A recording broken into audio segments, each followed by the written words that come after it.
Watergate and his continued problem with leakers or potential informants. Here he is talking to advisors about that and specifically about James Comey. Quote, "Comey was a rat," repeated Trump. "There were rats everywhere and you had to get rid of them." John Dean. John Dean, he repeated. "Do you know what John Dean did to Nixon?" It just so happens we have John Dean, former Nixon White House counsel, with us tonight. So, John, let me ask you, do you know what John Dean did to Nixon? I do.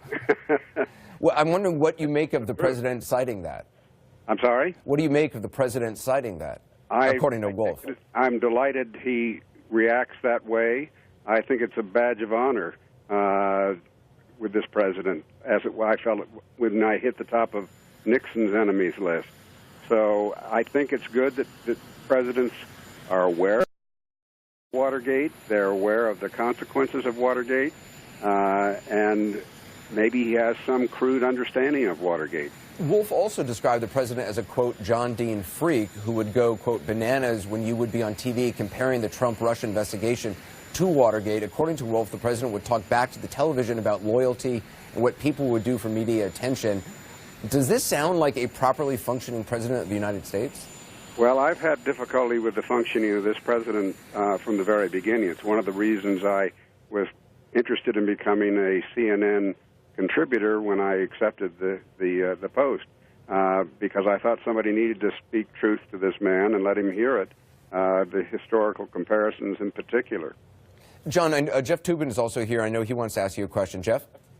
John, you know, we have this New York Times story about Don McGahn at the president's discretion, at request or insistence, talking to Jeff Sessions, trying to get him not to recuse himself.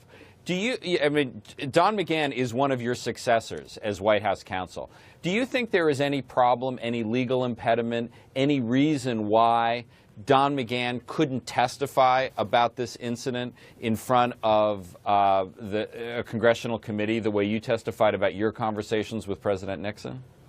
In front of a congressional committee, I think it's an open question. If the president invoked executive privilege, he might be able to impose it. If you recall, during Watergate, that was the unresolved element of executive privilege. A grand jury clearly had access to the tapes. The Senate Watergate Committee never got access to the tapes. It stopped at Judge Sirica. He didn't rule on it. Thought it was a political question. So that's an unresolved issue. As far as attorney-client privilege, that's been pretty well resolved by the Ken Starr case. Go ahead, Jeff. Why were you allowed to testify about conversations with the president? Why wasn't executive privilege invoked about that? I don't know why they didn't invoke executive privilege. How do you invoke executive privilege? There's no such thing as an injunction to not testify. They did waive attorney-client privilege. They knew we were going to blow through it anyway because of the exceptions to the privilege even then. So the real issue is, does President Trump tell Don McGahn, I forbid you from talking to Congress about these conversations? That's right. And what's the sanction is to fire him. I was glad you clarified the issue of his responsibility.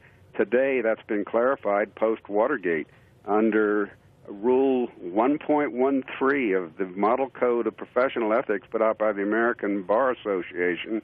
In representing an organization, it's the organization that he owes the loyalty to. Well, John, that was actually my question. So let me just repeat that. Don McGahn, his loyalty should not be to Donald Trump, President Trump. It should be to the executive branch, to the White House? It is to the office of the president in his case. That's what he represents, as does Ty Cobb. When they're on the payroll of the White House, they represent the office of the president, not the man who occupies it. So if they're aware of some wrongdoing or attempts at obstruction or whatever it may be, do they have a duty to discuss that with somebody like Robert Mueller? They have to take it to the highest authority if they are aware of a crime, and that's with the president is probably the Congress.